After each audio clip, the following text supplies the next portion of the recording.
Oi, Alberto. Tudo bom? Olá, tudo bom, Elisa? Como vai? Obrigada por falar comigo aí do outro lado do Equador. Ah, eu que agradeço pelo convite. Eu resolvi conversar contigo porque eu tenho falado algumas coisas sobre a questão do coronavírus e especificamente há uns dias atrás eu postei um vídeo sobre o isolamento né, necessário para a gente poder conter a propagação desse vírus. E aí eu recebia não posso dizer que foi uma enxurrada, mas uma quantidade significativa de mensagens me dizendo coisas do tipo: a doutora Elisa deveria ir lá pagar minhas contas, porque a economia vai quebrar. E aí, como tu sabe que eu não sou economista, né, eu resolvi apelar para os universitários e te chamar. Então, eu queria começar te pedindo para tu te apresentar brevemente para as pessoas que não te conhecem, porque eu te conheço. Quantos anos faz que eu te conheço, Alberto? Acho que mais de 20, né? Desde a época que a gente era estudante. 20 e poucos, né? É, é. Então dá uma relembrada aí. Quem tu és e de onde tu vens? Bom, eu te conheci, acho que na época que nós fazíamos movimento estudantil, né? Eu era do DCE da USP, você era do DCE da URGS, a gente participava do movimento estudantil universitário, eu fui da Uni, então a gente participou de mobilização em defesa da universidade pública, por mais verbas à educação. É, e a gente voltou a se encontrar muitos anos mais tarde na Unifesp, né? Eu sou professor lá na Unifesp, você também deu aula até pouco tempo atrás na Unifesp, agora está aí no Canadá. Mas eu sou professor de economia, né? Do Departamento de Economia da Unifesp. É, eu Minha área de atuação é um pouco em macroeconomia, economia política, com uma visão sempre crítica,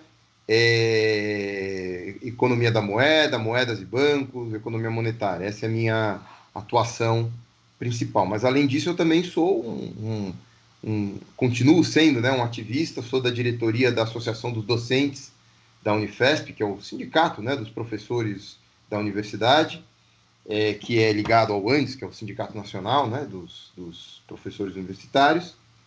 E estamos aí, né, nesse momento na luta, não só para defender os direitos do povo, mas para defender a vida do povo brasileiro, que está correndo sérios riscos, como a gente vai discutir, imagino eu, na próxima meia hora, uma hora aí. O que eu queria te perguntar exatamente isso, né? Essa questão que as pessoas vieram me abordar e me cobrar, né? Será que garantir o direito à vida, será que a gente pensar em manter a vida e a saúde das pessoas no Brasil necessariamente significa condenar o país a uma bancarrota econômica que vai causar muito mais mortes, né? E aí, como eu sei que tu é o cara dos números aqui, né? Como é que a gente pode pensar um pouco nessa balança, né? Proteger as pessoas agora e evitar que elas peguem o coronavírus e que necessitem de um recurso de saúde e, ao mesmo tempo, lidar com esse impacto econômico que essa epidemia tem, né? Eu vinha pensando, e até foi uma das coisas que, quando a gente pensou em conversar hoje, eu te falei, eu nunca vi na história da minha vida, né, ter uma crise econômica mundial causada por um vírus. Parece, assim, uma que saiu da cabeça de um escritor aí de ficção científica. Então, eu queria te ouvir um pouquinho, assim, né? Nós estamos condenando, o Bolsonaro está certo, o país vai quebrar se a gente quiser garantir que as pessoas vivam. Então, eu assim, primeiro, eu acho que era importante a gente entender um pouco a situação econômica na qual nós estamos vivendo. Não que os economistas, você falou que vai perguntar a um economista, não que os economistas saibam explicar, em geral eles não sabem, a gente estuda, tenta entender, e uma boa parte dos economistas são muito dogmáticos, são ligados à defesa do assim chamado livre mercado, e eles mistificam muito, né? A gente procura, eu que sou de uma corrente heterodoxa, não é, do campo da economia, a gente procura, então, a partir da realidade, do que ocorre na realidade, interpretar, não que a gente tenha a resposta certeira, né? Mas a economia internacional, ela, desde 2008, pelo menos, ela vem sem conseguir se recuperar daquela crise que foi um estouro de uma bolha financeira, mas que por trás da bolha financeira havia uma crise no lado real da economia. Ou seja, é uma crise que é complicado, complexo para explicar em pouco tempo, mas tem a ver com a baixa lucratividade da atividade produtiva. Os empresários, na hora que investem na produção, não se sentem satisfeitos na média. Claro que você tem setores diferentes da economia, mas na média eles não se sentem muito satisfeitos com a lucratividade produtiva. Eles preferem, então, investir na especulação financeira. E aí você cria bolhas financeiras que explodem de tempo em tempo. A última que explodiu tinha sido em 2008, e a economia não se recuperou de lá para cá para valer. Nos Estados Unidos ela se recuperou, mas ela se recuperou em boa medida porque o governo e o Banco Central lá salvaram as grandes empresas e os bancos e geraram empregos de péssima qualidade. O emprego que foi gerado nos Estados Unidos é o emprego McDonald's, de ser balconista do McDonald's. E os americanos foram obrigados a ter 2, 3 empregos, não é? Enfim, isso nos Estados Unidos. No resto do mundo, exceto a China, né, a economia não se recuperou. Mas mesmo a China, a economia vinha desacelerando nesse último ano. Nos últimos 2 anos, com a eleição do Trump principalmente, né, uma guerra comercial se estabeleceu no mundo, o que travou mais ainda a economia. Então a economia já vinha desacelerando, a economia internacional já vinha fortemente se desacelerando. Uma crise recessiva deveria atingir a maior parte das economias mundiais neste ano, não é? Uma crise, ou seja, um crescimento muito baixo, ou em alguns casos até 1 ou 2 trimestres de recessão, não é? E aí, de repente, apareceu o coronavírus, não é? No finalzinho do ano passado aparece o coronavírus para piorar mais ainda a situação. Bom, eu acho que depois eu vou querer, inclusive, perguntar para você sobre as medidas de saúde pública que têm sido tomadas, mas as medidas, o fato é que na maior parte do mundo, exceto aqui o Bolsonaro, que também nós vamos discutir daqui a pouco, mas na maior parte do mundo o que se faz é quarentena, não é? Para isolar ao máximo que der e atrasar ao máximo que der, né, a transmissão do vírus, e isso, obviamente, tem um impacto econômico. Ou seja, que vai piorar mais ainda aquele quadro que eu já disse que era pré-recessivo ou já recessivo da economia já no final do ano passado, vai piorar mais ainda a situação, é inevitável. Então, as economias estão semi-paralisadas. Primeiro, elas passaram o mês de janeiro e fevereiro inteiro, e início de março inteiro, paradas na China, que é a casa das máquinas da economia mundial. É onde se produz boa parte dos equipamentos, das peças. Por exemplo, a indústria automotiva, não é? Tem fábricas de automóveis no mundo inteiro, mas quase todas as peças dessa indústria vêm da China. E a China não podia mais, e da região em particular ali, onde a quarentena estava mais pesada. Então, a China parou de mandar, a cadeia de oferta travou. Né? A China não tinha como mandar peças para a indústria automotiva. A mesma coisa a Apple, indústria o Vale do Silício na Califórnia não tinha como receber os insumos da China, e assim por diante. E obviamente, as quarentenas não foram só na China, mas foram em toda a Ásia, no mês de janeiro e início de fevereiro inteiro. Né? Bom, agora foi para a Europa. A Europa está travada. Né? A Europa inteira está completamente paralisada, e agora, finalmente, os Estados Unidos, o Canadá, as Américas inteiras, com exceção de um outro lugar, está quase tudo parado. Então, é evidente que isso vai ter um impacto econômico. E é evidente que é preciso se optar neste momento, entre a economia ou a vida. Não dá, neste momento, pelo menos num primeiro momento, não dá para resolver os dois problemas. Tem que se optar. E eu acho que por uma questão, vou dizer, de opção política, na minha opinião, ou para outros, talvez seja uma questão de opção moral, ética, chame como quiser, não é?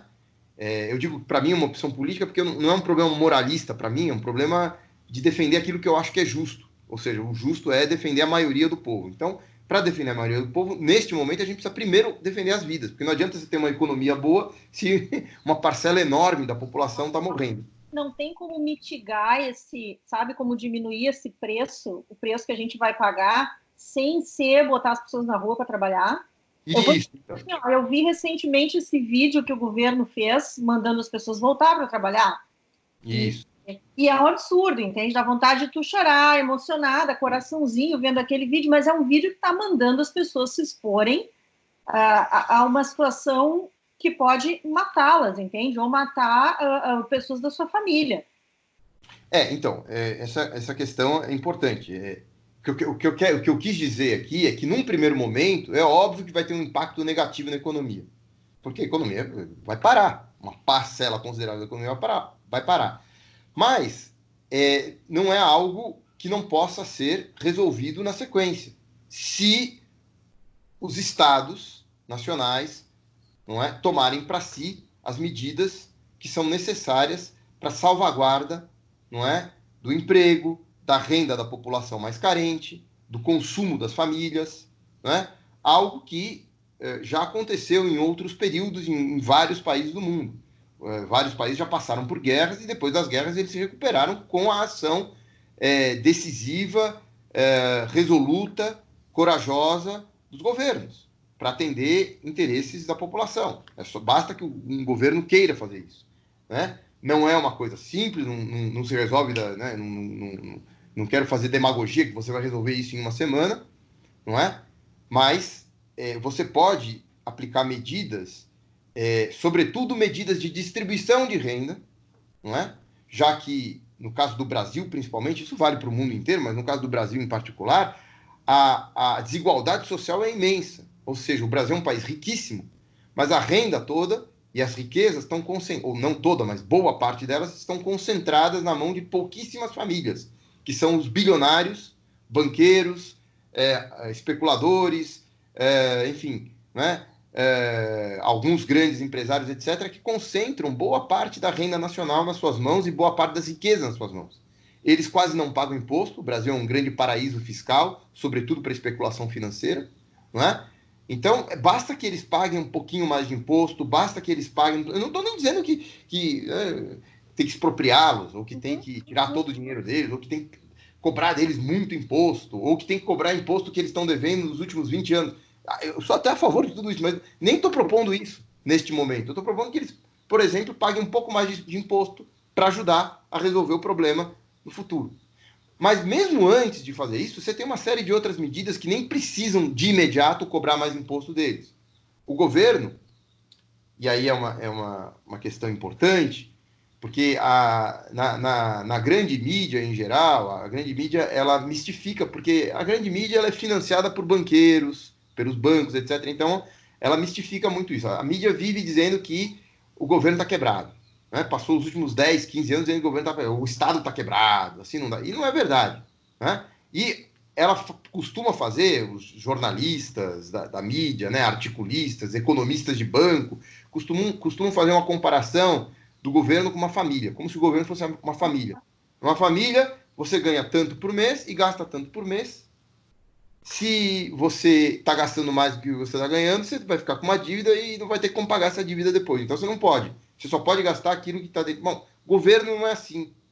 Porque primeiro o governo tem a autoridade de emitir moeda. Uhum. Mais do que isso, o governo tem a autoridade de emitir títulos públicos.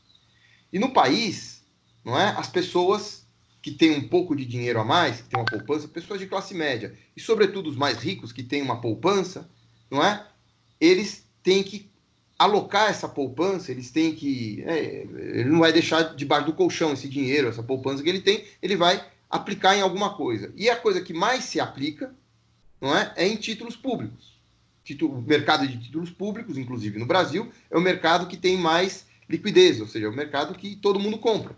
Então, o governo pode emitir títulos. Ele pode fazer gastos acima da arrecadação, sem problema nenhum, Ao fazer gastos desse tipo, ele obviamente aumenta um pouco a dívida, não é? Digamos que ele aumente a dívida pública em 10%. O que vai acontecer no final do ano? Que nós vamos ter uma dívida para poder resolver o problema da calamidade social causada pela política para evitar uma calamidade de saúde pública.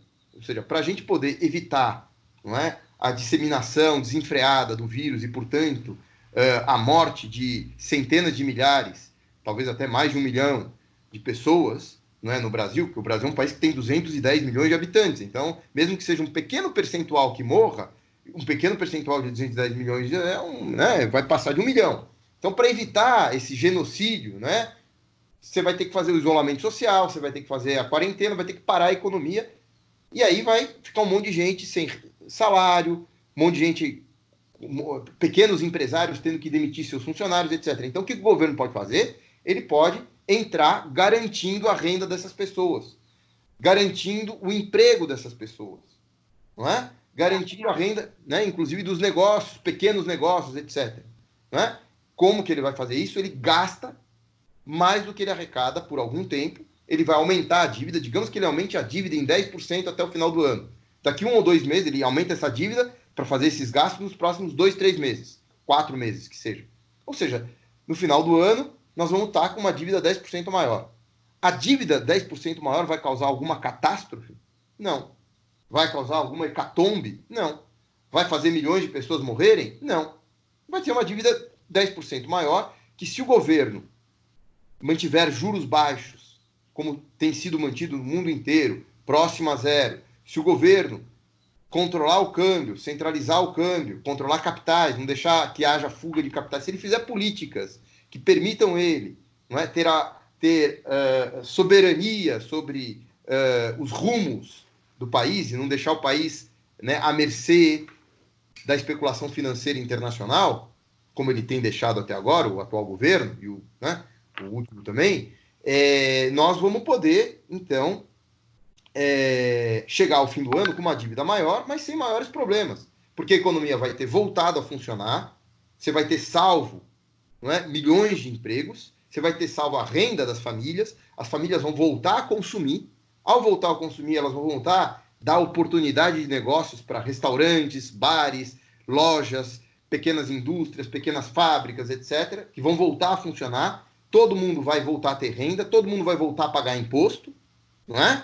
A arrecadação tributária no ano que vem vai voltar a subir, e nós vamos recuperar a economia. Com a arrecadação tributária subindo, você vai ter maior receita e, portanto, você vai conseguir pagar a dívida. Essa dívida de 10% a mais que você vai ter no final deste ano, você vai conseguir, com o tempo, não vai ser do dia para a noite, mas no decorrer dos semestres, anos, você vai ter solucionado, você vai ter solvência de novo, você vai ter resolvido o problema do pagamento dessa dívida sem maiores problemas, né? Sem maiores traumas, entendeu? Então, quer dizer, eu disse, você, num primeiro momento, vai ter que optar ou a economia, né, ou vou prejudicar um pouco a economia, ou eu vou deixar que talvez mais de 1 milhão de pessoas morram. Eu prefiro garantir a vida desse 1 milhão de pessoas e prejudicar um pouquinho a economia, não um pouquinho, vai prejudicar consideravelmente a economia por 1 mês, 2 meses. Mas isso não é o fim do mundo se o governo entrar agindo de forma firme. Isso, claro, se o governo não fizer nada, você vai ter uma catástrofe, né? O governo tem que entrar agindo para defender a economia. Eu estou dizendo, quer dizer, isso tudo que eu falei, o governo faz gastos acima da arrecadação e aumenta a dívida, supondo que o governo, né, não vá cobrar mais imposto dos ricos, dos milionários. Se ele cobrar mais imposto dos ricos e milionários, que eu acho que deve fazer por uma questão de justiça, facilita mais ainda você fechar a conta depois. Porque você não vai precisar fazer uma dívida tão grande assim. Você pode fazer uma dívida menor, porque afinal de contas você vai estar obrigando os bilionários a contribuírem com uma parte da solução da crise. Não é? Só fazer uma mini correção a isso aí, visto de professor, tu é professor também, que sabe. Fazer o que eu acho que é importante, porque eu vejo muita confusão de termos, assim, né?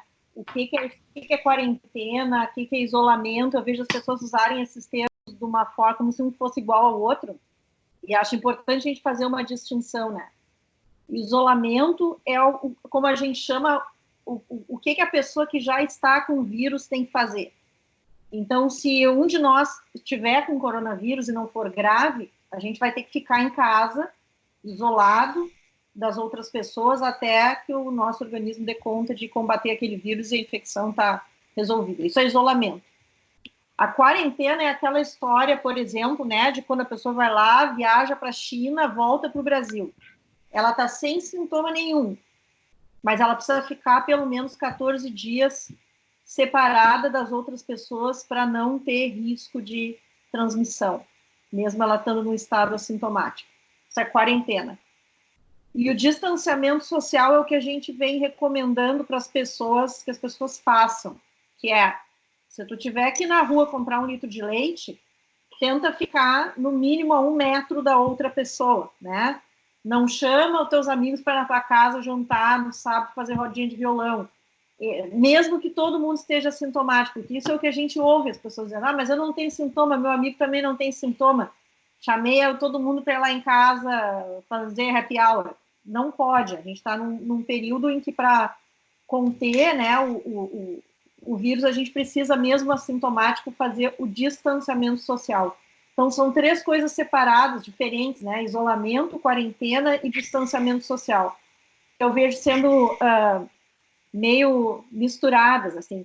E acho que parte da situação de angústia que a gente está vivendo, eu acho que tu explicou algumas coisas bem importantes na tua fala, mas tem a ver com um certo desencontro de informações, né? E uma certa confusão aí de termos e nomes e informações e tal, que acaba deixando todo mundo, às vezes, meio nervoso, né? E dando trabalho para mim e meus colegas psiquiatras por aí.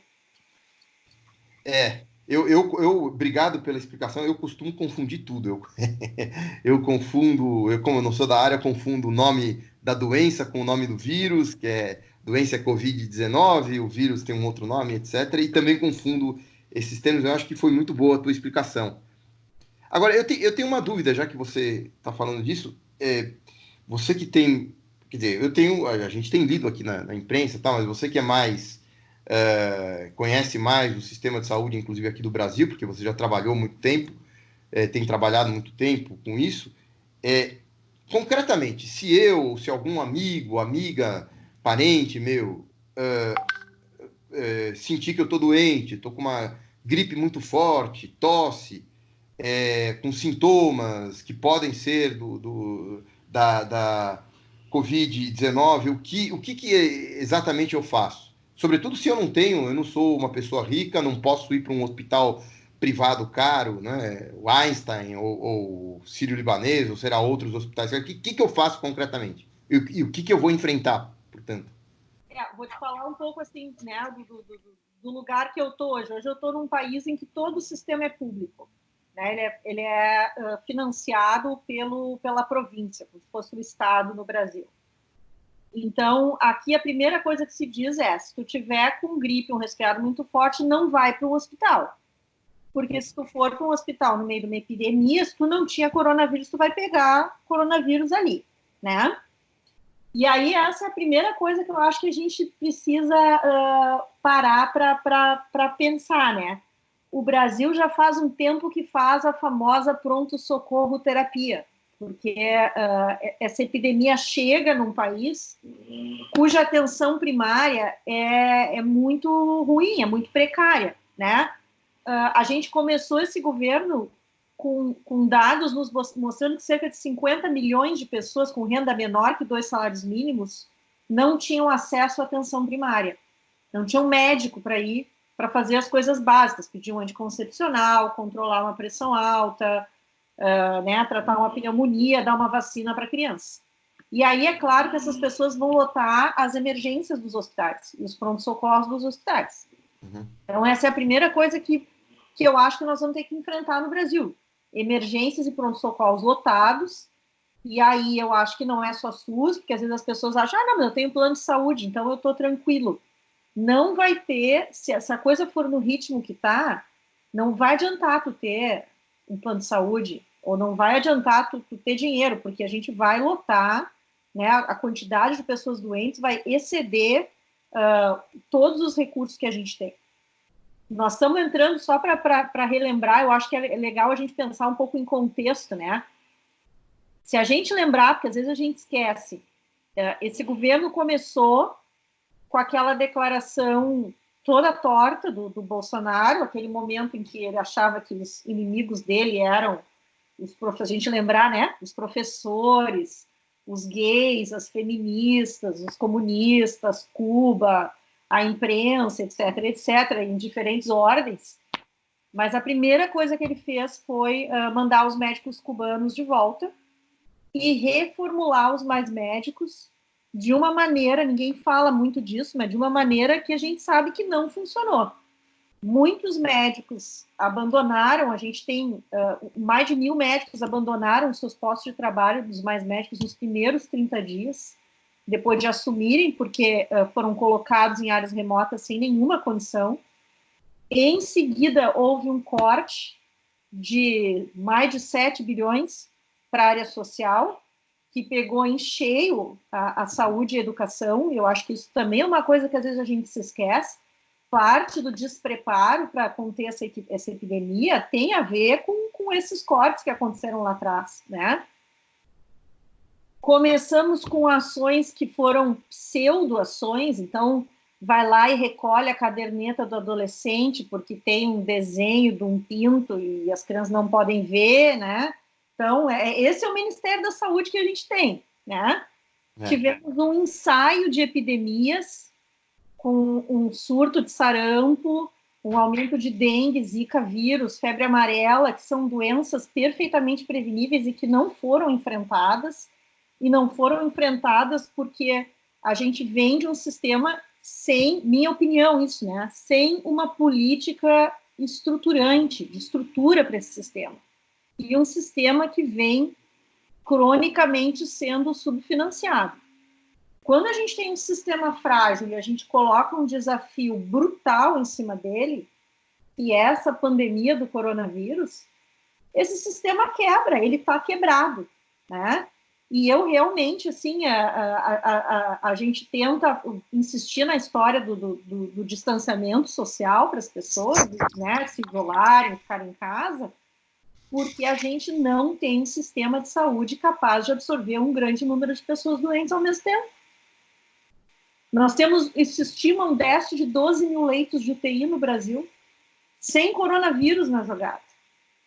Né? Agora, tu imagina com uma pandemia descontrolada e com as pessoas indo para a rua achando que tem que ir porque o Bolsonaro falou, né? Fazendo passeata pró-retorno para as atividades. Tu imagina o impacto disso num país como o Brasil. Aliás, você mencionou aí, eu acho que é importante frisar, porque aqui no Brasil, em 2016, foi aprovado, não é, uma emenda constitucional no finalzinho de 2016 que congelou as verbas para saúde e educação. Congelou justamente naquele ano, a partir de 2017, quando a economia, porque as verbas, para que todo mundo entenda, as verbas da saúde e educação, elas têm uma vinculação constitucional, ou seja, são receitas que já estão vinculadas a gastos em saúde e educação pela Constituição. A Constituição obriga que uma série de impostos que são pagos tenham que obrigatoriamente ser gastos em saúde e educação. A Constituição obriga isso. O que foi feito com essa emenda constitucional aprovada no governo Temer, com o voto do Bolsonaro, obviamente, que o que foi aprovado aqui se permitiu quebrar essa obrigatoriedade constitucional para poder usar esse dinheiro dessas receitas para pagar juros da dívida, pagar a especulação, etc. E justamente aprovaram essa emenda.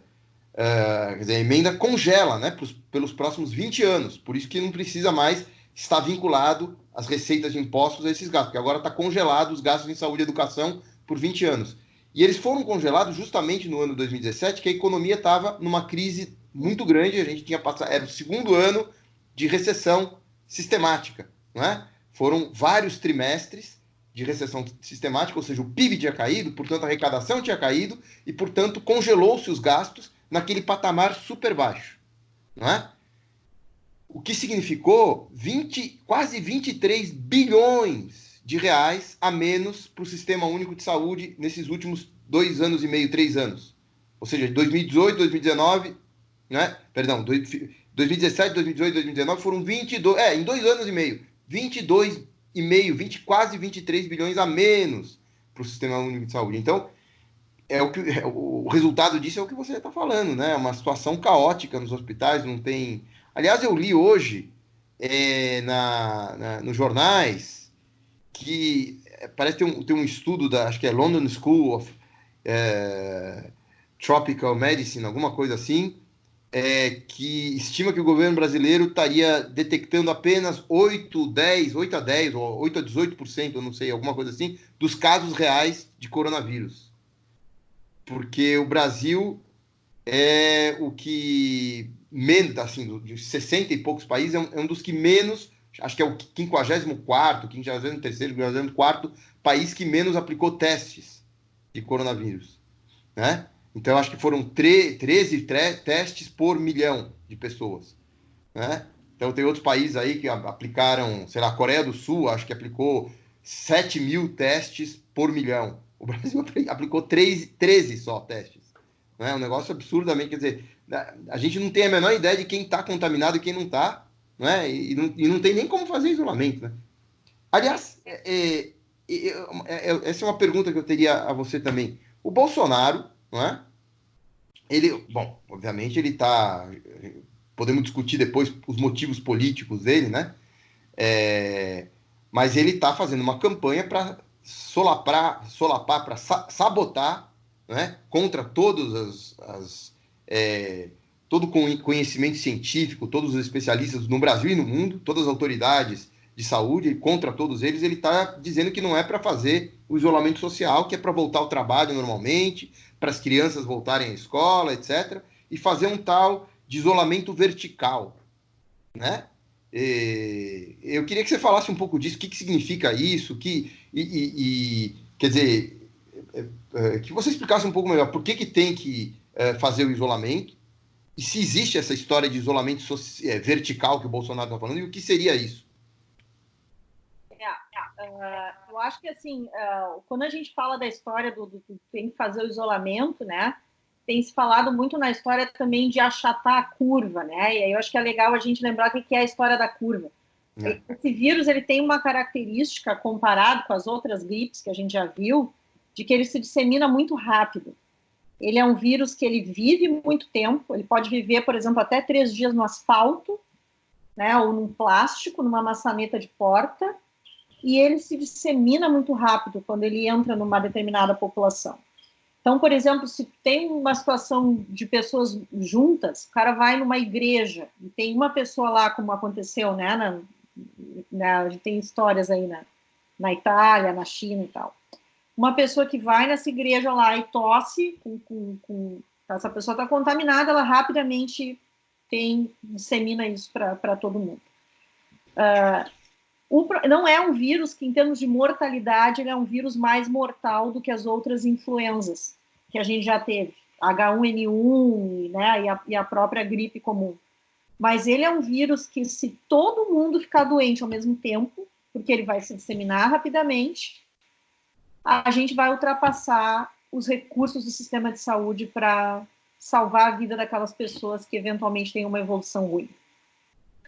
Então, parte da estratégia de separar as pessoas é para que nem todo mundo fique doente ao mesmo tempo. Porque se todo mundo ficar doente ao mesmo tempo e um de nós tiver uma evolução grave que precisa de uma UTI, não tem UTI.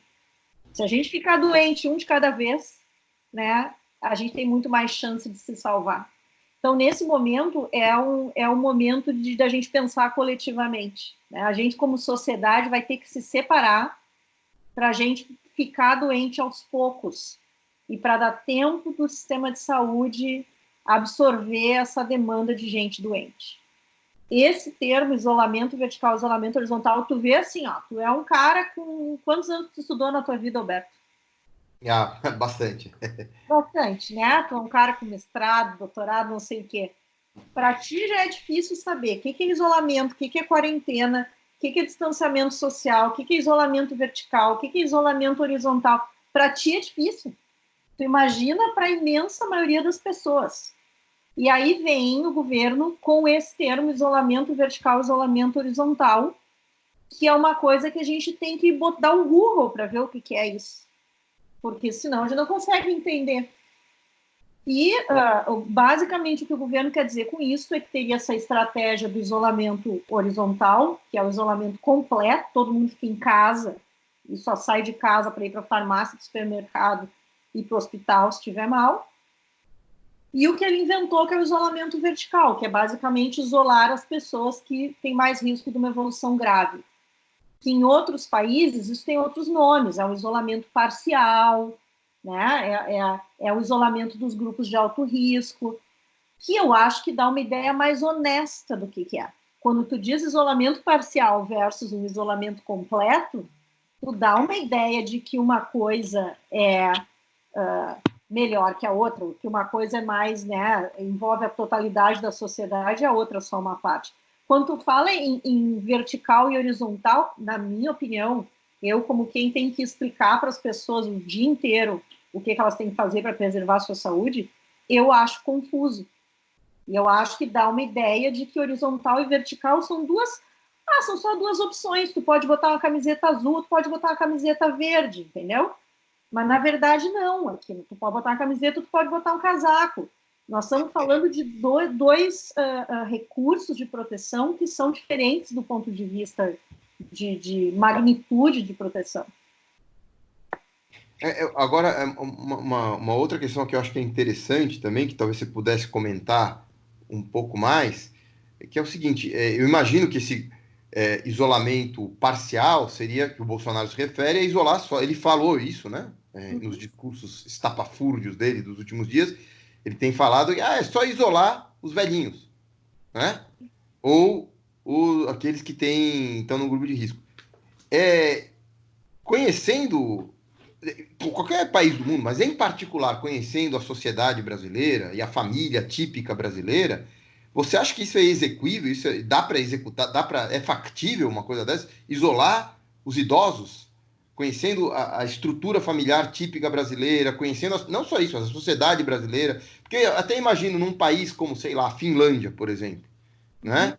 Que tem toda uma estrutura pública, não é, de asilos e residenciais para que os idosos possam ficar. Você pode recolher todos os idosos, né, as famílias. É um país muito melhor. Acho que a Finlândia inteira tem 3 milhões e meio de habitantes. Agora o Brasil é um país, né, do tamanho continental que tem, com todas as disparidades, a heterogeneidade, etc. E a família, a estrutura da família brasileira. Como é que seria possível? Queria que você comentasse um pouco isso, né? Para tu ver, vou te dar um exemplo muito concreto. Eu moro no Canadá, que é um país do mesmo tamanho do Brasil e que tem a mesma população do Rio Grande do Sul. A gente tem áreas isoladas, que é basicamente a área, uma província inteira que é gelo, né? É um país que neva 9 meses por ano. As pessoas já vivem naturalmente mais isoladas do que um país como o Brasil. E mesmo assim, a posição do primeiro-ministro é pelo isolamento completo, porque é uma situação de risco. Agora, tu imagina uma grande metrópole como São Paulo, como Rio de Janeiro. O que a gente pode esperar é exatamente o que está acontecendo em Nova York, por exemplo. Isso. Que se tornou o epicentro da epidemia no mundo hoje. Então, é uma temeridade. O que as pessoas fazem na vida real? Vou te dar uma... que isso às vezes a gente não lê, né? São aquelas coisas que só quem está lá no front vê.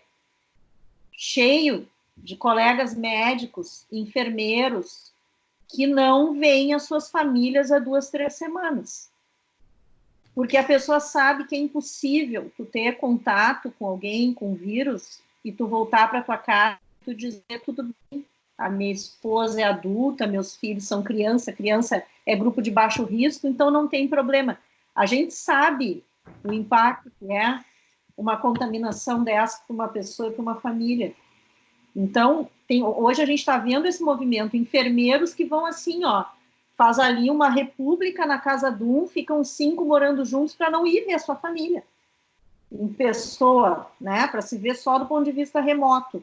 regiões como, por exemplo, uma favela em que tu já tem uma casa lá com, né, 3 cômodos e 12 pessoas morando juntas ali, é impossível tu achar que tu não vai ter mistura de gente.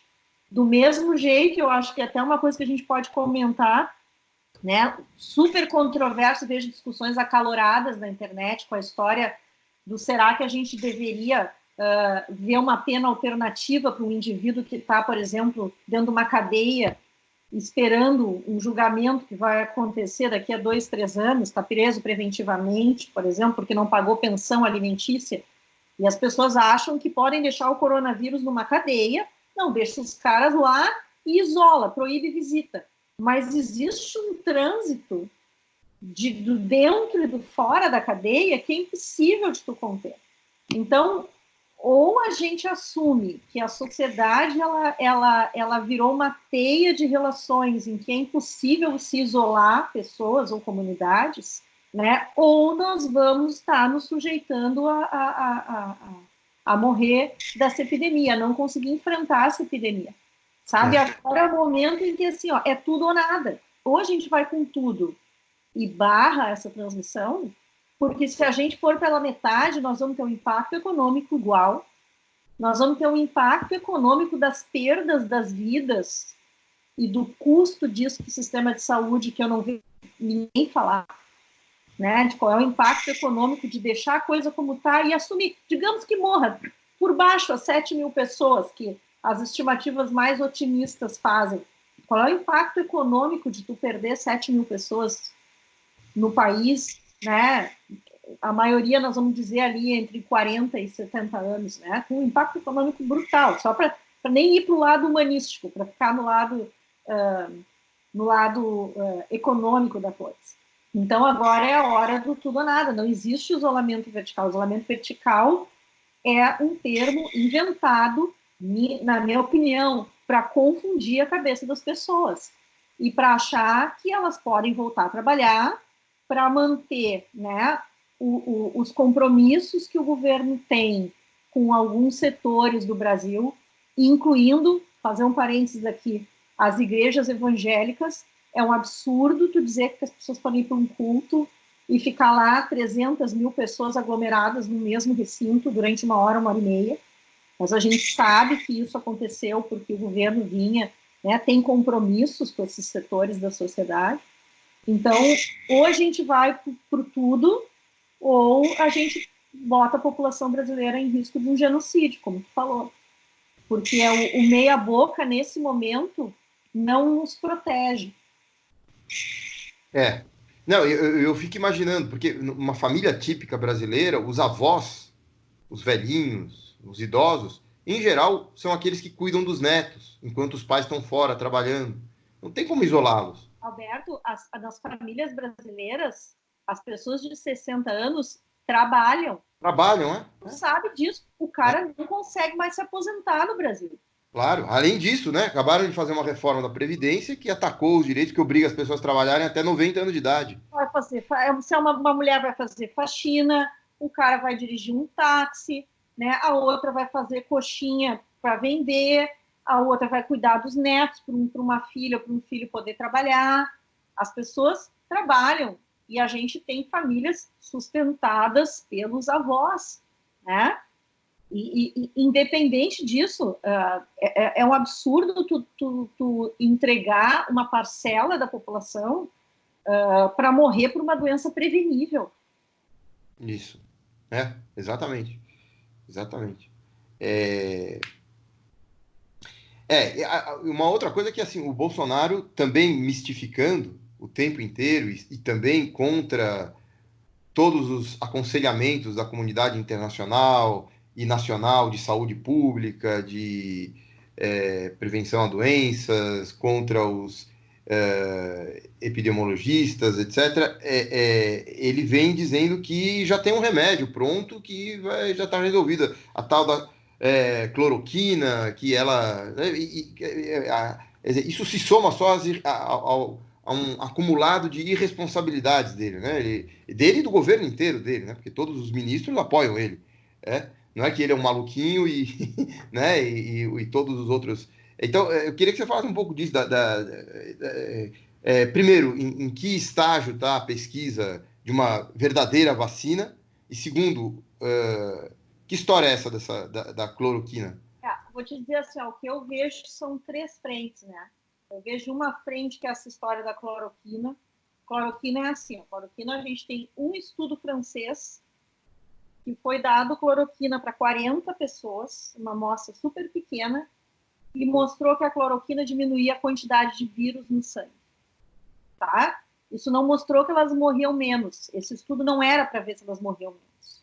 Era para ver a quantidade de vírus no sangue. Se tu vai morrer ou não vai morrer de uma doença, não depende só da quantidade de vírus que tu tem no sangue, depende do teu sistema imunológico, depende se tu tem respirador naquele hospital ou não, se tu tem uma outra doença, depende de trilhões de coisas.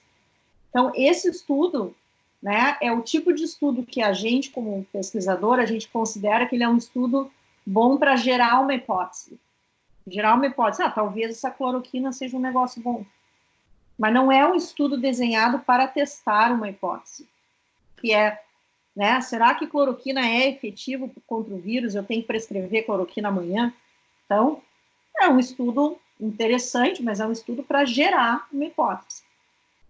Depois desse estudo, a gente tem o que a gente chama do ensaio clínico randomizado, o estudo mais legal feito na China. O que é um ensaio clínico randomizado? Você pega um grupo de pessoas que têm a doença, se sorteia, metade dessas pessoas recebem o remédio, metade recebe o placebo ou o tratamento usual. E esse estudo, que é um estudo muito mais robusto, do ponto de vista de desenho, não mostrou a efetividade da cloroquina, tá? Pode ser que ele não mostrou porque era uma amostra pequena, porque a população chinesa não é igual à população brasileira, tem muitas possibilidades para as quais esse estudo pode ter mostrado um resultado negativo. O que o Bolsonaro fez? Vi isso há um dia atrás. Anunciou que o Einstein vai fazer um ensaio clínico randomizado com cloroquina para tratar coronavírus.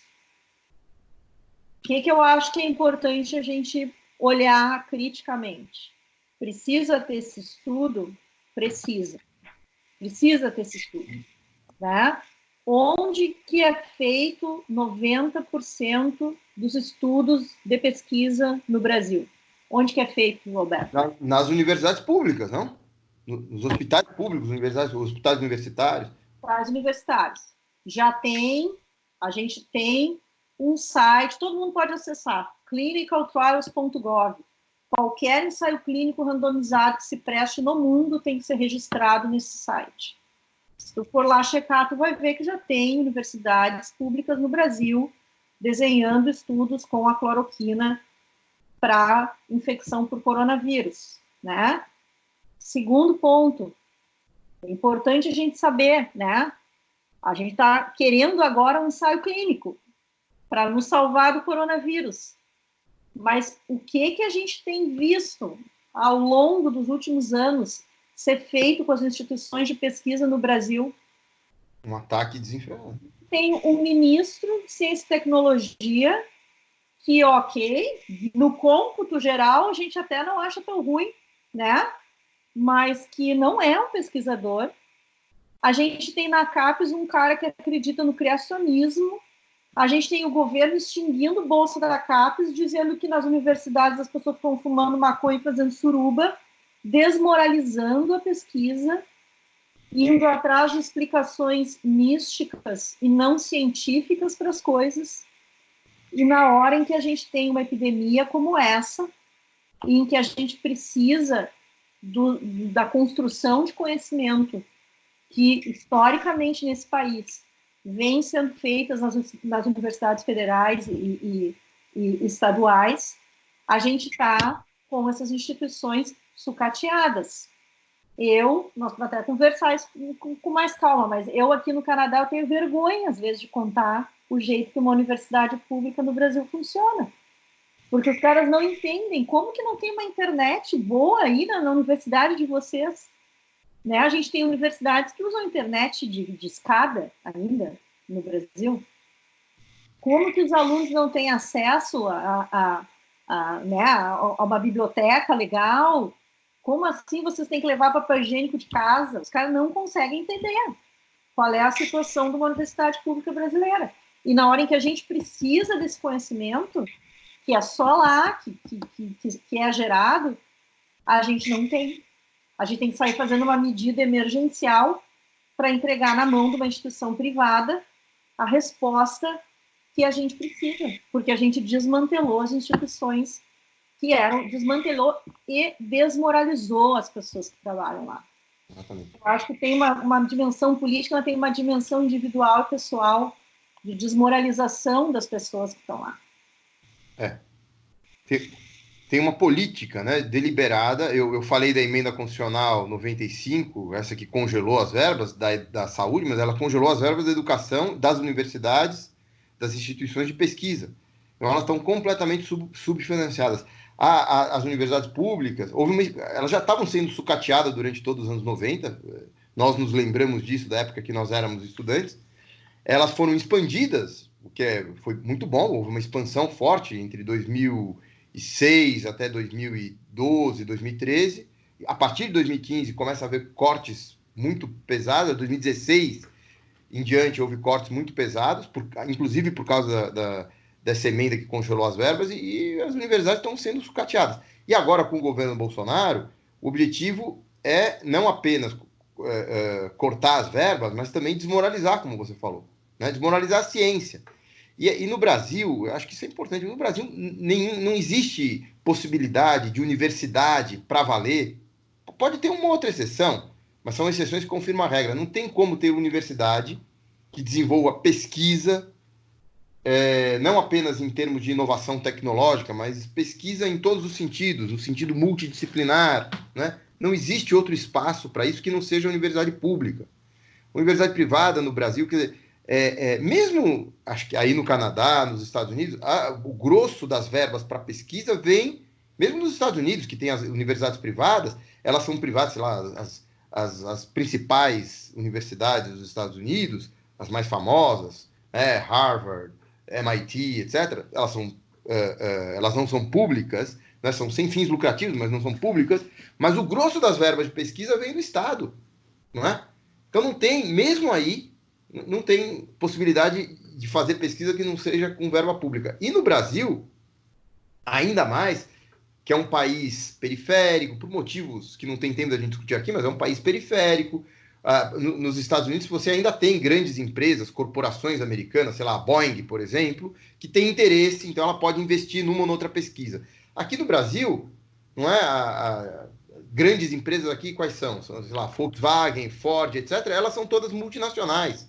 Não tem compromisso, né? A indústria farmacêutica, por exemplo, não tem tanto compromisso com o desenvolvimento científico aqui. Então, se não for o Estado para investir pesado, né, se não for universidade pública, não vai ter. Você pode ter um outro nicho que quer fazer negócios para ganhar dinheiro rápido, não é? Mas é um outro nicho. Universidade como um todo,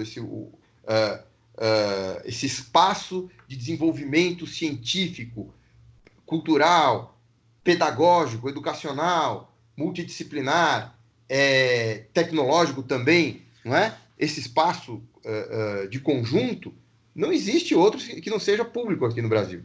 E o governo está em guerra declarada, não apenas em guerra para destruir as verbas, etc., e para atacar o que o governo quer aprovar agora, essa reforma administrativa, é cortar os nossos salários em 50%, não é? Enquanto tem banqueiro que não paga imposto, etc., que os bancos, os 3 maiores bancos do Brasil, o Bradesco, Santander, não é? O Bradesco, Itaú e Santander tiveram um lucro líquido, ou seja, já descontando os impostos deles, no ano passado, de 70 bilhões de reais. 70 bilhões de reais. E eles querem cortar os salários dos funcionários, né, dos trabalhadores que trabalham nas universidades, que ganham, boa parte deles, menos de 10 mil reais por mês. Não é? Quer dizer, além de todos os cortes. E além de tudo isso, é uma campanha para desmoralizar mesmo, para desmoralizar a ciência, para dizer, olha, esses cientistas aí falam que a Terra é redonda, não é, isso é mentira, ela é plana. Olha, esses cientistas aí, isso não é brincadeira, o general Heleno, que é um dos principais ministros do governo, falou, olha, tem uma possibilidade, uma teoria de que a Terra é plana, mas tem outra que a Terra não é, ou seja, que a Terra é redonda. O cara é general, o cara não sei como é que ele aprendeu balística, né? Porque tem que... né? Ou então ele é um patife que está... Né? Mas é o que o governo faz, né? O que o ministro da Educação faz o tempo inteiro, tentar desmoralizar, dizer que a ciência não vale nada, o que vale mesmo é essas bobagens que eles ficam falando, né? Mas eu acho que a gente falou uma coisa interessante, né? Eu acho que a gente falou um pouco desse paralelo das universidades brasileiras com as universidades de fora e falando um pouco do Bolsonaro e essa história que o Bolsonaro se vende como o Trump tropical, né? Como se ele fosse do mesmo estilo, né? E tal. E agora a gente falando de como ele enfrenta o coronavírus, minimizando, que foi uma coisa que o Trump fez no começo. Mas eu acho que o Trump vem recuando até pelo nível que a epidemia vem alcançando em Nova York, e aí do ponto de vista da psiquiatra aqui, né, eu acho que tem uma cidade que passou pelo que Nova York passou, pelo 11 de setembro, uma outra catástrofe, diferente da gente que nunca viu uma epidemia desse tipo, aquelas pessoas ali já viram uma catástrofe antes, né? Então eles reconhecem uma catástrofe quando eles veem uma. Eu acho que tem uma diferença muito grande, é muito difícil para o Trump manter a pose que ele vinha mantendo. Mas eu queria te ouvir um pouco dessa questão mais internacional e mais globalizada dessas políticas em relação ao vírus, porque eu tenho a impressão que hoje, com esse vírus se espalhando, esse é um vírus que viaja de avião, né? Ele não conhece mais as fronteiras aí nacionais. O que tu imagina que seja a repercussão da política do Bolsonaro para um outro país, né? O que os nossos vizinhos estão achando de ter um cara dizendo que o brasileiro pula num bueiro e sai sadio, né? E qual que é a repercussão né? tanto desse não enfrentamento do coronavírus, quanto dessa política econômica e ideológica desastrosa que a gente vem aí assistindo? Do ponto de vista da epidemia em si, você é muito mais especialista que eu para falar, mas é evidente o que o Bolsonaro está fazendo, ele está ele tá solapando, ele está destruindo qualquer possibilidade de ter uma política nacional de combate à Covid-19, à pandemia, porque ele está chamando as pessoas a voltarem para casa e está incentivando governadores e prefeitos a suspender o isolamento. Né? Então, por exemplo, em alguns estados, alguns governadores, seguindo o Bolsonaro, em algumas cidades, o Crivella, no Rio de Janeiro, estava dizendo que ia suspender, né, enfim, Santa Catarina parece que estão tentando fazer a mesma coisa, Mato Grosso, etc. Então, se você não faz isolamento no estado, vai acabar influenciando os outros estados. Né? Então, não vai adiantar o esforço de um estado sozinho fazer o isolamento, porque o outro estado vizinho não fez e vai contaminar e vai, enfim, né? Você não tem uma política nacional coesa e coerente, não é? Para além de outros aspectos econômicos, financeiros, de financiar de conjunto, você tem ganhos de escala se você fizer algo nacional e não fizer algo isolado. Logisticamente falando, não faz sentido nenhum você fazer as coisas isoladas, tem que ter comitês de crise federal e estaduais interligados e assim por diante, e nada disso foi feito pelo governo antes, agora nos últimos dias, e não vai ser feito nos próximos, porque o Bolsonaro boicota sistematicamente isso. Né? Isso, obviamente, vai ter consequências vai ter consequências entre os estados, mas vai ter consequências em toda a América Latina, porque o Brasil tem fronteira com vários países, é o país que tem maior quantidade de fronteira em quilômetros, né? Com outros vizinhos sul-americanos, isso vai ter consequências, pode ter consequências em toda a América Latina do ponto de vista da doença em si, né? da pandemia em si. Mas economicamente, o governo Bolsonaro é um desastre. É um desastre completo. É um governo cujo objetivo é atender de forma tosca, né, aos interesses dos banqueiros, da especulação financeira, etc. Ele foi eleito porque ele conseguia galvanizar uma parte insatisfeita da população, não é? não sei se sendo louco ou se fingindo de louco, depois eu queria inclusive perguntar para você, que é psiquiatra, não é? Mas tentando galvanizar uma parcela da população que estava insatisfeita, com razão, às vezes, faz sentido que a população esteja insatisfeita, mas ele galvanizava de um jeito meio diferente essa parcela da população, e ele acabou sendo aceito e apoiado pelas elites dominantes no Brasil, pelas classes dominantes, pelos grandes empresários, pelo grande empresariado, pelos bancos, né? Porque ele se comprometeu a aplicar a política que lhes interessava, né? Ou seja, uma política de privatizar tudo que desse, uma política, porque isso é uma forma desses grandes grupos privados, né, lucrarem um pouco. Eles não estão tendo muito lucro na produção, então é a forma que eles arranjam de obter algum tipo de lucro com a pilhagem daquilo que resta do sucateamento do Estado brasileiro, com a promessa que ele fez a eles de botar o Paulo Guedes, que é um economista completamente irresponsável, dogmático ao extremo, né? Um ultra, assim chamado, neoliberal de Chicago, etc., mas que não tem nenhum compromisso, que, aliás, não entende nada de como funciona a economia de um país, ele nunca tinha trabalhado antes, né, nisso, ele era um mero especulador de mercado financeiro, inclusive envolvido em irregularidades, mas nem sabe direito. É engraçado, a gente lembra, logo que o Bolsonaro ganhou as eleições, o Guedes foi lá, antes de tomar posse, né, ele foi lá no Congresso conversar, dar bronca nos deputados, etc., e ele não sabia o que era uma lei orçamentária, não é? O deputado falou para ele, não, Paulo Guedes, a lei orçamentária do ano que vem já está decidida agora. Ele falou, não, a lei orçamentária do ano que vem sou eu que decido. Ele não sabe como funciona o país. A lei orçamentária deste ano já foi decidida no ano passado pelo Congresso. Ele não tinha noção disso, é um cara que não tem noção do que ele está fazendo, não é? E ele não tem a menor noção, e não tem nenhum compromisso social, é um apoiador do Pinochet, da tortura, né? Ele é liberal, economicamente liberal, ou seja, quer dar liberdade às grandes corporações multinacionais, transnacionais, multibilionárias, trilhardárias, não é?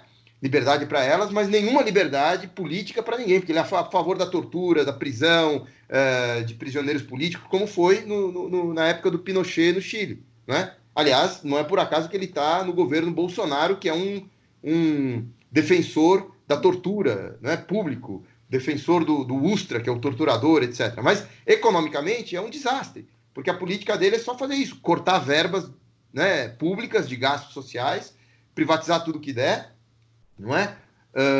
E, ao fazer isso, ele não entende como funciona a economia, porque ele está destruindo a demanda agregada. O governo é o maior gastador de qualquer país do mundo. Se você corta os gastos do governo, não é? Você corta boa parte dos gastos do país, ou seja, você corta boa parte da demanda. O governo contrata empresas para trabalhar, para fazer uma ponte, etc., para fazer uma escola, né? Nós, da Universidade Federal de São Paulo, temos um campus novo lá em Osasco, que é o campus que eu dou aula. Nós estávamos com o novo campus quase pronto. O Bolsonaro suspendeu completamente, cortou completamente as verbas. Então, tinha uma empresa que tinha sido aprovada numa licitação pública, tudo certinho. Essa empresa de construção civil estava construindo, ela teve que parar. Provavelmente demitiu todos os funcionários, porque cortou todas as verbas no ano passado. Praticamente todas as verbas. Isso está acontecendo de um modo geral, em vários lugares de todo o país. Quer dizer, e com isso ele corta renda, corta gastos, corta demanda agregada, corta emprego. Provocou desemprego, provocou informalização com a reforma trabalhista que tinha sido aprovada antes, com apoio do Bolsonaro, obviamente, né? Provocou um aumento de milhões e milhões de trabalhadores informais, trabalhadores que antes tinham carteira assinada, férias, 13º, direitos, benefícios, perderam tudo isso, os que conseguiram arranjar um novo emprego, arranjaram um emprego informal, de péssima qualidade, não é isso? Eles agora estão com uma renda muito menor, não conseguem consumir, e isso só prejudica, no médio prazo, o próprio funcionamento da economia. Então, com essa política, ainda mais no momento do coronavírus, essa política é desastrosa. Porque no começo da nossa conversa, eu tinha dito que nós vamos ter um baque por um mês, que é o período do isolamento, né? que eu equivocadamente, você me corrigiu com certeza, chamei de quarentena, é um isolamento, mas em todo caso nós vamos ter um baque, alguma perda na economia, mas é uma perda que poderia ser tranquilamente resolvida, claro, com algum esforço por algum tempo, mas poderia ser resolvida. Agora, o Bolsonaro, o Guedes e o Bolsonaro, né, se recusam a fazer isso. Ao contrário, eles querem continuar cortando. Eles estão, inclusive o Maia, o presidente do Congresso, concorda com eles. Eles estão querendo forçar e botar na pauta cortes de verbas, mais cortes ainda. A reforma administrativa que vai cortar mais ainda, não é? Quer arrecadar mais? Cobra dos banqueiros. Também sou a favor de arrecadar mais impostos, né? Quer gastar menos? Gasta menos com juros da dívida. Mas não, eles não querem fazer isso, né? Porque eles têm esse compromisso. E óbvio que quando eles fazem isso, a economia brasileira ela já está, não é, no 5º ano consecutivo de crescimento zero ou negativo, não é? Vai continuar assim. Bom, esse ano vai ter crescimento negativo com certeza. Aliás, no mundo inteiro vai ter crescimento negativo, porque por causa da pandemia. Mas outros países vão fazer políticas contracíclicas que vão permitir que a economia, de alguma forma, talvez se recupere. Não estou dizendo que todos os países, boa parte dos países também tem problemas de governos mais ou menos desse tipo, mas é que o Bolsonaro é exagerado nesse tipo. Né? O Bolsonaro, o Guedes, com o Maia junto, eles são exagerados nesse tipo. E como a economia já está em recessão há muitos anos, não é? Ela vai entrar numa profunda depressão que talvez não tenha mais volta. Né? Eu desconfio que isso tem a ver com essa postura que o Bolsonaro tem de fazer as maluquices que ele faz. E aí eu queria, inclusive, até para a gente poder voltar a esse assunto antes de encerrar, né? Talvez, perguntar para você: você acha que o Bolsonaro é louco e os membros do governo dele são loucos?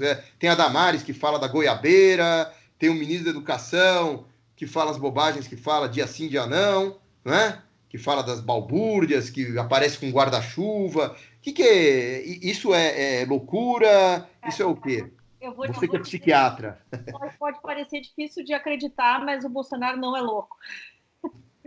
Eu não acho que o Bolsonaro é louco, eu acho que ele é inepto, ele é uma pessoa inábil, né? Uma pessoa de muito comunicação muito ruim.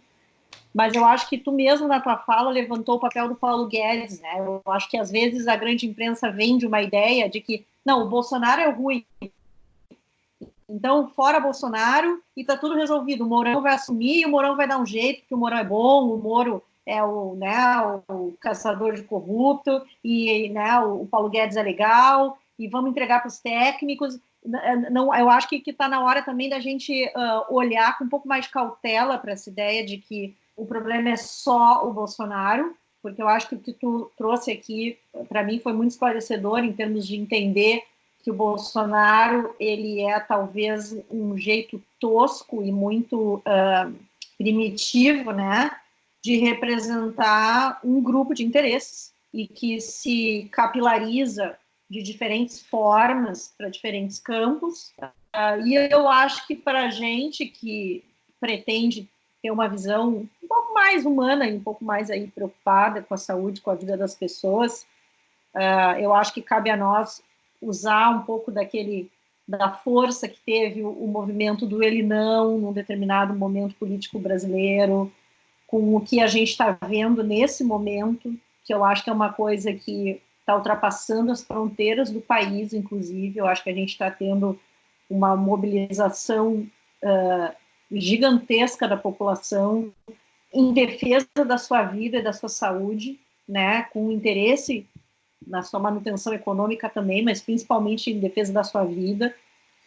E eu espero realmente que a gente possa usar o que a gente está descobrindo agora, que é a nossa capacidade de se manter unido, de se manter forte e de se manter lutando, né, por um país melhor, por uma vida melhor, de que a gente possa usar isso para, em algum momento, dar um rumo diferente para o Brasil e dar uma esperança aí para as gerações que estão vindo.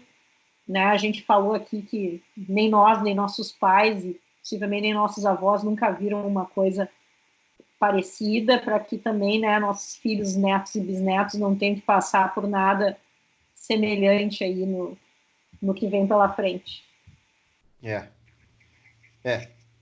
Porque, obviamente, o vírus em si, não era previsível e não tinha como evitar o aparecimento do vírus, talvez. Talvez, né, se a gente fizesse algum outro tipo de sociedade menos intrusiva no meio ambiente, talvez. Mas, em todo caso, o vírus apareceu. Agora, os países, de um modo geral, sobretudo aqueles que mais profundamente aplicaram essas políticas de destruição de serviços públicos, etc., foram pegos completamente despreparados, né? Alguns mais, outros menos. O Brasil talvez seja um dos menos preparados, né? Que mais destruíram o seu serviço público nos últimos 4, 5 anos, principalmente, né? Mas outros países também, né? Eu vejo, sei lá, a Itália, por exemplo. Claro que eu estou dando uma explicação talvez muito simplista, mas eu acho que tem alguma coisa a ver com o fato de que a Itália, nos últimos 10 anos, sobretudo depois da crise de 2008, 2010, né? Com o chamado austericídio, né? Eles cortaram verbas de saúde, cortaram verbas, privatizaram muita coisa, etc. E isso fragilizou, eu acho, né? Os serviços públicos lá, de um modo geral. Mas, ainda que eles tenham alguma coisa, nós ainda temos alguma coisa, os Estados Unidos também estão numa situação muito difícil, porque eles também não têm serviço de saúde pública. Então, você estava falando em Nova York, o epicentro da doença agora, pelo que a gente tem visto, são os Estados Unidos, e o epicentro dentro dos Estados Unidos é Nova York, que não tem serviço de saúde pública, né?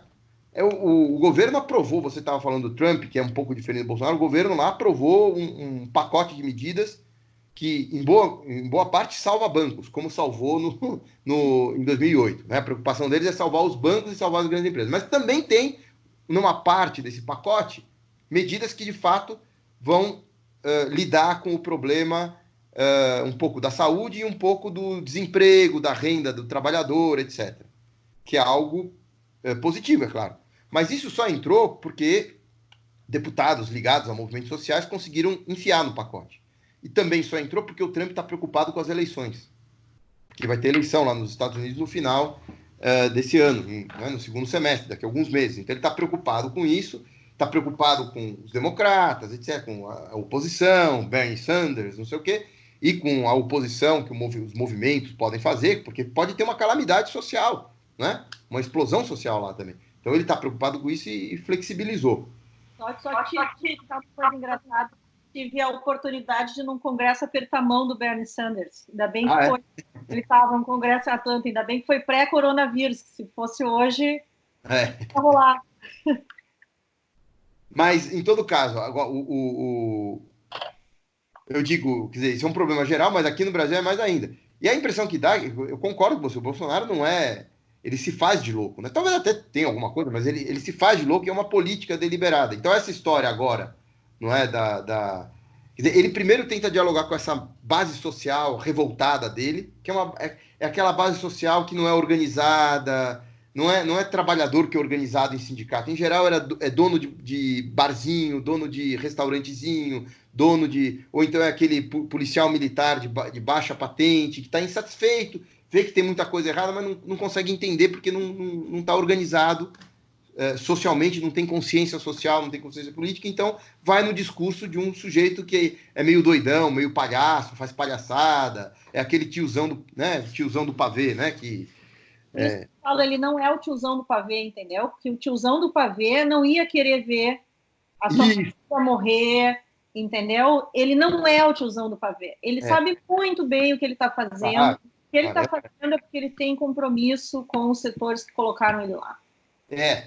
E ao mesmo tempo ele está vendo que a situação está pesando para ele, porque a economia vai entrar num buraco sem fim, e eu acho que ele quer, de alguma forma, malandramente, botar a culpa nos outros. Uhum. Inclusive, dentro da disputa, do bloco conservador de direita, ele está botando a culpa nos governadores, por exemplo, como Dória, ou como outros governadores que estão fazendo isolamento social, porque tem alguma responsabilidade mínima, né? Estão fazendo o que tem que ser feito, e o Bolsonaro está querendo se livrar, falar, se a economia entrar no buraco, a culpa é deles. Não, se a economia entrar no buraco, e vai entrar no buraco, é culpa do Bolsonaro, porque ele já estava entrando no buraco antes do coronavírus, né? Mas ele está tentando dizer que a culpa é dos outros, não é a culpa dele. É um pouco uma malandragem que ele está tentando usar para continuar galvanizando essa base social dele, esses 15%, 20% da população que ainda seguem ele, né? E ele está tentando manter essa gente ainda coesionada em torno dele, pelo menos até os próximos anos, 2, 3 anos para poder chegar nas eleições e se é que ele vai ter eleição, porque também ele pode tentar alguma coisa no meio de uma explosão social, ele está se preparando para ela, né? Ele é um... Por isso que eu acho que, veja, nós estamos numa situação que, na minha opinião, não tem saída sem acabar com esse governo. Né? Ou a gente acaba com o governo Bolsonaro, ou as vidas nesse país de centenas de milhares de pessoas, idosos, pessoas que estão no grupo de risco, vão morrer, não é? Vão morrer, literalmente, porque ele não está nem aí. Não é? Ele tem os interesses dele, daqueles com os quais ele se comprometeu, que são as grandes elites, e ele não está nem aí. Ele vai continuar não só fazendo isso que ele está fazendo agora, de solapar o achatamento da curva, que é tão necessário para salvar centenas de milhares de vidas neste momento, nas próximas semanas, mas nos próximos meses e anos ele vai continuar fazendo os cortes aos serviços públicos, ao SUS, vai destruir o SUS, vai privatizar tudo, não vai sobrar nada, o trabalhador vai ter que ir num hospital privado, ele não vai ter dinheiro. Como é que o trabalhador sem SUS ele vai conseguir sobreviver? Nas próximas semanas, essa postura do Bolsonaro vai ser responsável pela morte, não é, de centenas de milhares. Mas nos próximos meses e anos, essa postura vai ser responsável pela morte de milhões de pessoas. Então, para salvar as vidas no Brasil, nós precisamos acabar urgentemente com o governo Bolsonaro, que, aliás, não é só Bolsonaro, é Bolsonaro, Mourão, Maia, não é? Nós precisamos... claro que agora nós estamos num momento de confinamento, não tem como o povo protestar. O povo, eu não sei se você está sabendo, mas todo dia aqui nas grandes cidades do Brasil, à noite, às 8 horas da noite, tem janelaço. Todo mundo bate panela aqui para protestar. É a forma que nós temos em isolamento social de protestar. Mas em algum momento isso aqui vai sair, né? Na hora que a gente sair do isolamento social, eu acho que vai dar vazão a essa insatisfação toda que tem na parcela da população que está entendendo o que está acontecendo, né? Não vou dizer mais nada, só vou te agradecer. Obrigado por me ajudar a entender o que está acontecendo. Fora Bolsonaro, fica bem aí, se cuida. Tá, e obrigado também, eu acho que aprendi bastante com essa nossa conversa, com o que você falou, e espero que seja útil não só para nós dois, mas para quem está nos ouvindo também. E eu que agradeço mais uma vez pelo convite, tá? Obrigada, Alberto. Um abraço. Tchau, um abraço, tchau, tchau.